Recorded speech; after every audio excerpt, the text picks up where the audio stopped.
Olá, caros alunos, nós vamos ver hoje transferência de elétrons por intermédio da reação de oxidação e redução. Analisando a obtenção de hidrogênio, ok? Nós vamos analisar aqui a obtenção de hidrogênio em laboratório. Como é que ocorre a obtenção de hidrogênio? Uma maneira simples de obter hidrogênio em laboratório é pela reação entre o zinco metálico e uma solução aquosa de ácido clorídrico, aqui representado o zinco metálico, ok, mais uma solução aquosa de HCl, que é o ácido clorídrico. A imagem aqui, como nós podemos ver, a ilustração, ilustra como a reação se processa. A seguir, relataremos algumas observações em nível macroscópico, seguidos de uma análise em nível microscópico. Ok? Então, observando macroscopicamente, o zinco metálico ele vai sofrendo corrosão. Esse zinco que está aqui misturado com o ácido clorídrico, ok? Colocando o zinco metálico aqui com ácido clorídrico, vai ocorrer uma corrosão, e na superfície do metal, desse zinco, vão surgindo bolhas gasosas que escapam, certo? Que escapam aqui do recipiente. Essas bolhas gasosas nada mais são do que hidrogênio. E como é que isso acontece? Observem que quando nós acrescentamos o hidrogênio, quando acrescentamos o ácido clorídrico com o zinco metálico, vai ocorrer uma reação de oxidação, que nós vamos ver na frente, onde o zinco cederá elétrons para o hidrogênio, ok? O zinco ele cede elétrons para o hidrogênio, ocorrendo a reação de oxidação. Nesse processo, nós obtemos a corrosão do zinco e o hidrogênio se desprende aí do ácido clorídrico, formando, cloreto de zinco. A gente não colocou aqui a molécula do cloreto de zinco, mas porque ela aqui nesse caso nós chamamos de que o íon e o cloro não participam do fato da reação, eles são considerados como íons exploradores, Mas aqui nós vamos ter o zinco perdendo 2 elétrons, como vocês podem observar, certo? E nós vamos ter uma molécula de hidrogênio, onde cada um desses hidrogênios vai ganhar um elétron, formando assim o gás. Então, pessoal, a formação de bolhas gasosas que ocorrem aqui na superfície do zinco é quando os íons H+ aquoso, quando o íon H+ aquoso presente na solução forma contato com o pedaço de zinco e recebe elétrons do metal e se transforma em gás hidrogênio, se transformando aí em gás hidrogênio H2, certo? Esse H2, claro, gasoso. Então é assim que obtemos o gás hidrogênio. A corrosão do zinco acontece porque átomos desse metal, do zinco, presentes nesse sólido, ao perderem elétrons para o H+, nesse caso aqui, quando o zinco perde elétrons para o hidrogênio, o que é que acontece? Transforma-se em íons Zn2+, ou seja, quando o zinco aqui, ele vai perder 2 hidrogênios, certo? Para 2 elétrons, aliás, para o hidrogênio, ok? Que deixam o sólido e migram para a solução, provocando a corrosão da lâmina. Esquematicamente, poderíamos dizer que o zinco,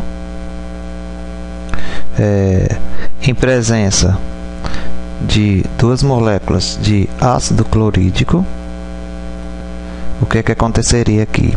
Esse zinco, certo, cederia elétrons, ficando a reação da seguinte forma, formando moléculas de hidrogênio, certo?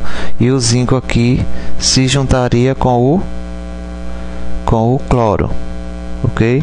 O cloro Cl2 aquoso a gente coloca esses índices aqui para balancear a equação, porque se nós tínhamos 2 hidrogênios aqui, tem que ficar 2 hidrogênios aqui. 2 moléculas de ácido clorídrico, nós temos 2 hidrogênios e 2 cloros. Após a reação, ficou 2 átomos de hidrogênio aqui separado e ficou um átomo de zinco e 2 elementos de cloro, os mesmos 2 originais de cá. Então observem que o zinco, ao se misturar com o ácido clorídrico, ocorre a reação de oxidação, em que há a separação da molécula de hidrogênio, certo? E o zinco, eles junta-se com o cloro, formando aqui essa molécula do cloreto de zinco e o gás hidrogênio. Então, basicamente é assim que nós obtemos hidrogênio em laboratório de uma forma bem simplificada. Decompondo mais ainda essa equação, nós poderíamos fazer da seguinte forma, onde nós temos aqui o zinco mais 2HCl, nós poderíamos desmembrar aqui em 2H, ou seja, 2 hidrogênios, né? Mais 2 átomos de cloro. Após a reação, nós teríamos aqui o que? O hidrogênio, o gás hidrogênio, da mesma forma lá, ok? Mais o zinco. Como o zinco aqui, ele perde 2 elétrons, né? Nós observando lá a camada de valência, ele vai perder aqui 2 elétrons para o hidrogênio, formando o gás, ok? E sobrando aqui 2 átomos de cloro. Nesse caso aqui, esses 2 cloros, nós dizemos que é o íon negativo aqui, porque ele ganha elétron, não participam de fato da reação. Então nós consideramos eles como íons, digamos assim, considerados íons espectadores, né? E aí, né, simplificando mais ainda, nós teríamos o que? Que o zinco, em presença de hidrogênio, do íon hidrogênio aquoso, resultaria em